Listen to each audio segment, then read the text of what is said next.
Good morning everyone. मैं नीतू तिवारी। मैं आप लोगों को आज साइकोलॉजी पढ़ाऊंगी। साइकोलॉजी में आज हम मानव विकास का अर्थ एवं परिभाषाएं बताऊंगी। Meaning and definition of human development.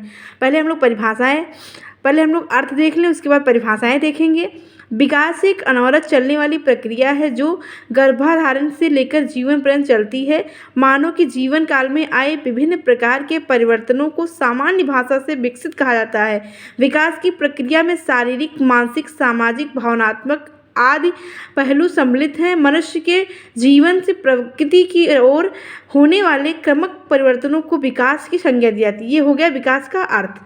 अब आप लोग परिभाषाएं देख लीजिए दो तीन वैज्ञानिकों का, जैसे कि ईरा जी गोर्डन के अनुसार विकास एक ऐसी प्रक्रिया है जो व्यक्ति के जन्म से लेकर उस समय तक चलती रहती है जब तक पूर्ण विकास को प्राप्त नहीं कर लेता है।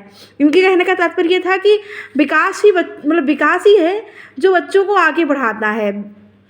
किसी भी अवस्था में वो रहेंगे तो विकास जरूर करेंगे। ऐसे एक वैज्ञानिक थे हॉलाक के अनुसार मानव विकास के लिए और अधिक स्पष्ट रूप से परिभाषित किया है। उनके अनुसार विकास अभिवृद्धि तक सीमित नहीं है, अपितु इसमें परिवर्तनों का वह प्रगतिशील क्रम निहित है जो परिपक्वता के लक्ष्य की ओर अग्रसर होता है। विकास के परिणाम स्वरूप व्यक्ति में नवीन विशेषताएं और नवीन योग्यताएं प्रकट होती है। जब विकास होता है बच्चों का तो कई सारे उनमें बदलाव भी होते हैं। इनका कहना यही था।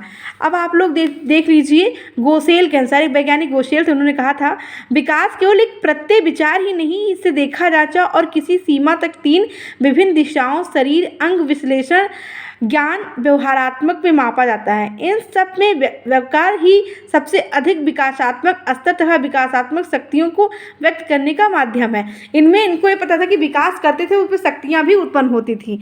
अब आप लोग लाबार्ग के अनुसार विकास का अर्थ परिपक्वता से संबंधित परिवर्तनों से संबंधित है जो मानव के जीवन में समय के साथ घटित होते रहते हैं। एक वैज्ञानिक सोरेंस के अनुसार था विकास का अर्थ परिपक्वता और कार्यकर सुधार रूप से व्यवस्था से जिसका संबंध गुणात्मक एवं परिणात्मक परिवर्तन से है। ये 3-4 वैज्ञानिक थे। अब हम लोग मानव विकास की विशेषताएं पढ़ेंगे। नंबर 1 पॉइंट में देखेंगे तो नंबर भी अच्छे आएंगे और समझ में भी आएगा। 2 पॉइंट हम लोग देख लेते हैं। विकास में शारीरिक परिवर्तन के साथ साथ मानसिक परिवर्तन भी होते हैं। इसमें मात्रक की अपेक्षा गुणात्मक परिवर्तन पर अधिक बल दिया गया। और दूसरा है विकसित एक प्रगतिशील प्रक्रिया है। विकास में है जो प्रगतिशील ही करेगा उसे हम प्रक्रिया ही बोलेंगे। अब हम लोग देखते हैं मानव विकास को प्रभावित करने वाले कारक। कितने कारक हैं जो मानव विकास को प्रभावित कर सकते हैं? तो 5 कारकों को हम देखेंगे। वंशानुक्रम, जैविक कारक, पर्यावरण, शारीरिक कारक, अन्य कारक। अब हम लोग वंशानुक्रम हेरिडिटी के बारे में पढ़ेंगे। विकास को प्रभावित करने वाले वंशानुक्रम कारक इस प्रकार हैं। नंबर 1 शारीरिक विकास पर प्रभाव डिक मेपर के अनुसार था वंशानुगत कारक जन्मजात विशेषताएं होती हैं जो बालक के अंदर जन्म से ही पाई जाती हैं। वैज्ञानिकों ने यह स्पष्ट किया कि जो गर्भाधान के समय स्त्री पुरुष के जिस प्रकार के शरीर संबंधी पितृक का संयोग होता है तभी विकास होता है बच्चों का। अब हम लोग दूसरा पॉइंट देखेंगे मानसिक विकास पर प्रभाव। बिलनबर्ग ने क्या कहा था? बुद्धि प्रजाति पर निर्भर करती है। वंशानुक्रम संबंधी जितने भी प्रयोग किए गए हैं उनसे ये ज्ञात होता है कि बुद्धिमान माता पिता के बच्चे भी बुद्धिमान होते हैं। जैसा कि हम लोगों ने हेरिडिटी में पढ़ा था कि जिसके माता पिता तीव्र बुद्धि के होते हैं उनके बालक तीव्र बुद्धि के होते हैं, जिनके माता पिता मंद बुद्धि के होते हैं उनके बच्चे मंद बुद्धि के होते हैं। लेकिन ऐसा नहीं है, कुछ परसेंट ऐसे भी हैं कि जिनके माता पिता मंद बुद्धि के होंगे तभी उनके बालक तीव्र बुद्धि के होंगे, लेकिन वो 10%। 90% तो ऐसा ही होता है कि जो आनुवंशिकी होती है ऐसे माता पिता पर ही निर्भर करती है। अब हम लोग पढ़ेंगे संवेगात्मक विकास पर प्रभाव। किसी भी व्यक्ति की संवेगात्मक स्थिति उसके शरीर एवं मस्तिष्क पर निर्भर करती है, इसीलिए मनुष्य के संवेगात्मक विकास में भी वंशानुक्रम का प्रभाव पड़ा। संवेदी माता पिता की संतानें भी संवेदना के भाव से ही परिपूर्ण है। जैसा हमने अभी बताया कि किसी के माता पिता अगर तीव्र बुद्धि के हैं तो उनके बालक तीव्र बुद्धि के होंगे। तो ये संवेदी संवेग करते हैं, जो माता पिता पूर्वज से मिला हुआ है। अब हम लोग देखेंगे सामाजिक विकास का प्रभाव। मतलब समाज का प्रभाव विकास पे क्या पड़ता है। विकास में सामूहिकता की मूल प्रवृत्ति का निवास होता है। ये प्रवृत्ति को समूह में रहने की प्रेरणा होती है। इस प्रवृत्ति की तीव्रता जिस व्यक्ति में अधिक होती है वो उतनी ही तीव्रता से विविध प्रकार के समाजों में संयोजित होता है। जिस प्रकार की कई लोगों की अलग अलग उनके किरदार होते हैं, उनको समाज में कैसे रहना है, क्या करना है, वो अलग अलग उनके विचार होते हैं। अब हम स्वभाव के पर प्रभाव देखेंगे कि स्वभाव पर क्या प्रभाव पड़ता है। व्यक्ति का स्वभाव मुख्यतः उसके सामाजिक एवं संवेगात्मक विकास पर निर्भर करता है। स्वभाव के विकास में सबसे अधिक भूमिका अंतःस्रावी ग्रंथियों की होती है। इसमें देखा गया कि अंदर जो मतलब बच्चे देखेंगे उसी को वो बोलेंगे, उसी व्यवहार में रहेंगे। अगर हम अच्छे माहौल में बच्चों को डालेंगे तो अच्छे माहौल मतलब अच्छी चीज़ें सीखेंगे। अगर वो बच्चा किसी चोर या किसी गलत घर में पड़ गया तो वो सीखेगा। ये प्रकृति का ही असर है। अब हम लोग पढ़ेंगे चरित्र के विकास पर प्रभाव, मतलब चरित्र का विकास पर क्या प्रभाव पड़ता है। जैसे हमने अभी बताया कि जिस तरीके से बालक जहाँ पे रहेगा उस पर वही प्रभाव पड़ेगा। व्यक्ति का चारित्रिक विकास भी उसके वंशानुक्रम पर निर्भर करता है। इसका निष्कर्ष डगडेल के चरित्रहीन ड्यूक के वंश के अध्ययन के आधार पर किया गया था। 7वां पॉइंट ये है कि कैटल ने अपने अध्ययन एवं प्रयोगों के आधार पर यह स्पष्ट किया कि मनुष्यों को व्यावसायिक योग्यता का विकास भी उनके वंशानुक्रम पर निर्भर करता है। उन्होंने ये भी कह दिया था कि मतलब वंशानुक्रम प्रभाव उनके विकास पर भी निर्भर करता है। जैसा उनका वातावरण होगा, उनकी पीढ़ी होगी, उनके घर का जो कुछ मतलब बच्चे जो घर से सीखते हैं, पहला गुरु उनकी माता होती हैं, तो जो कुछ सीखेंगे उन्होंने कैटल जी ने अपने शब्दों में विचार पर व्यक्त कर दिया था। अब हम लोग पढ़ेंगे जैविक कारक, बायोलॉजिकल फैक्टर।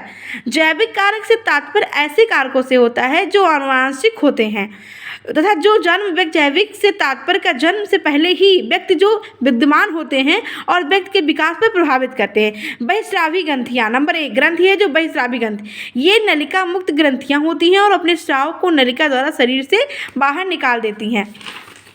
अब हम पढ़ेंगे अंतःस्रावी ग्रंथियां।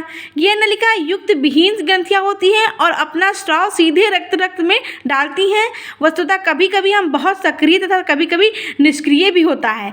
अब हम लोग 4 ग्रंथियों के बारे में देखेंगे, पीयूष ग्रंथि, अधिवृक्क ग्रंथि, गल ग्रंथि, यौन ग्रंथि। अब हम लोग पर्यावरण एनवायरमेंटल के बारे में पढ़ेंगे। एनवायरमेंटल क्या है। वातावरण व्यक्ति के आनुवंशिकता से प्राप्त गुणों के विकास का विकास होता है। इस प्रकार वातावरण मानव विकास की प्रक्रिया को प्रभावित करता है। वातावरण जिन कारकों या तत्वों द्वारा व्यक्ति के विकास को प्रभावित करता है वही वातावरण होता है। मूलभूत आवश्यकताएं, वातावरण में आवश्यकताएं भी क्या क्या होती हैं। मनुष्य की मूलभूत आवश्यकताएं रोटी, कपड़ा और मकान हैं। ये सुविधाएं व्यक्ति के विकास को प्रभावित करती हैं। हाँ, जैसे कि हम लोग को कोई भी मनुष्य को अगर अपना विचार रखना है या फिर उसको सुरक्षित रखना है तो उसके लिए घर, विकास, कपड़ा और मकान होना चाहिए। अब हम लोग देखेंगे पारिवारिक परिवेश। पारिवारिक परिवेश क्या होता है, इसका प्रभाव वातावरण पर क्या पड़ेगा। व्यक्ति के विकास को उसका पारिवारिक वातावरण, परिवेश विशेष रूप से प्रभावित करता है। आर्थिक रूप से संपन्न तथा सामाजिक रूप से प्रतिष्ठित परिवार में पलने वाले कारकों का विकास प्रभावित होता है। रोग तथा दुर्घटना, रोग, चोट या दुर्घटना के कारण बालक का शारीरिक एवं मानसिक प्रभावित होता है। अधिक रूप से संपन्न तथा सामाजिक रूप से प्रतिष्ठित परिवार में पलने वाले बालकों का विकास अच्छा होता है। परिवार में उन्हें स्वस्थ वातावरण प्राप्त होता है जिसके बालक का विकास प्रभावित रूप से होता है। जैसे कि मैंने आगे बताया था कि जिस प्रकार से बच्चे जिस माहौल में रहेंगे, अगर वो अच्छे परिवार में है तो उनका माहौल भी अच्छा होगा। अगर किसी चोर या किसी के गलत घर में पड़ गए तो उनका भी वातावरण गलत ही चलेगा। अब हम लोग विद्यालय के बारे में पढ़ेंगे। विद्यालय का वातावरण तथा विद्यालय से प्राप्त होने वाली सुविधाओं का प्रभाव बालक के विकास पर पड़ता है। जिन विद्यालय में बालक के सर्वांगीण विकास हेतु समस्त साधनों, सुविधाओं एवं अवसरों की समुचित व्यवस्था होती है उनमें अत्यंत छात्रों का विकास अच्छी प्रकार से होता है। जैसे कि अगर किसी बालक को अच्छे तरीके से किसी विद्यालय में पढ़ाया गया, वो विद्यालय अच्छा है तो उसकी जानकारी अदर बच्चों से ज़्यादा होगी। इसी विद्यालय में मतलब हर प्रकार के विद्यालय का अलग अलग प्रभाव बच्चों पे पड़ता है। अब हम लोग पढ़ेंगे समाज एवं संस्कृति। समाज एवं संस्कृति का प्रभाव बच्चों पे कैसा पड़ेगा। व्यक्ति का विकास समाज एवं संस्कृति द्वारा प्रभावित होता है। मनुष्य एवं सामाजिक प्राणी है। समाज के दुख सुख उसने अपने दुख सुख में देखा है। अब हम लोग पढ़ेंगे शारीरिक कारक, फिजिकल फैक्टर।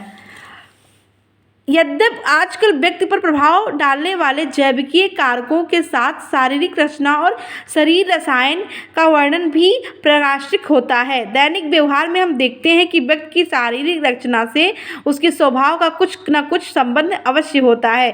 प्रायः मोटे व्यक्ति हंसी मजाक पसंद करने वाले होते हैं, आराम पसंद और सामाजिक दिखाई पड़ते हैं, और दुबले पतले व्यक्ति संयमी, तेज और चिड़चिड़े होते हैं। अब हम लोग पढ़ेंगे अदर फैक्टर, अन्य कारक। अदर फैक्टर में आप लोग देख सकते हैं बालक के विकास को प्रभावित करने वाले अन्य कारक निम्नलिखित हैं, जैसे कि बुद्धि, इंटेलिजेंस। बुद्धि भी बालक को बहुत प्रभावित करती है। बालक के विकास को प्रभावित करने वाले कारकों में बुद्धि का महत्वपूर्ण स्थान है। बुद्धि का प्रभाव पड़ता है। कुशाग्र बुद्धि वाले बालक का शारीरिक एवं मानसिक विकास तीव्र गति से होता है। सर्वांगीण विकास समस्त साधनों सुविधाओं पे होता है। अब हम लोग लिंग या भेद पढ़ेंगे। लिंग भेद भी बालक के विकास को प्रभावित करने वाले कारकों में प्रभावशील कारक हैं। इसका प्रभाव बालक के शारीरिक तथा मानसिक विकास पर पड़ता है। अध्ययन में ये देखा गया कि जन्म के समय बालक शारीरिक विकास बालिकाओं की अपेक्षा बड़ा होता है, परंतु बाद में बालिकाओं का विकास बालिकाओं की अपेक्षा देर से होता है। बालिकाओं में यौन परिपक्वता भी बालकों को जल्दी होती है। अब हम लोग पोषण के बारे में पढ़ेंगे। न्यूट्रिशन बालक का विकास का एक अन्य प्रभावी कारक उचित पोषण है। एक पोषण का बालक के विकास पर पूरा प्रभाव पड़ता है। उचित पोषण से बालकों का शारीरिक एवं मानसिक विकास उचित ढंग से होता है।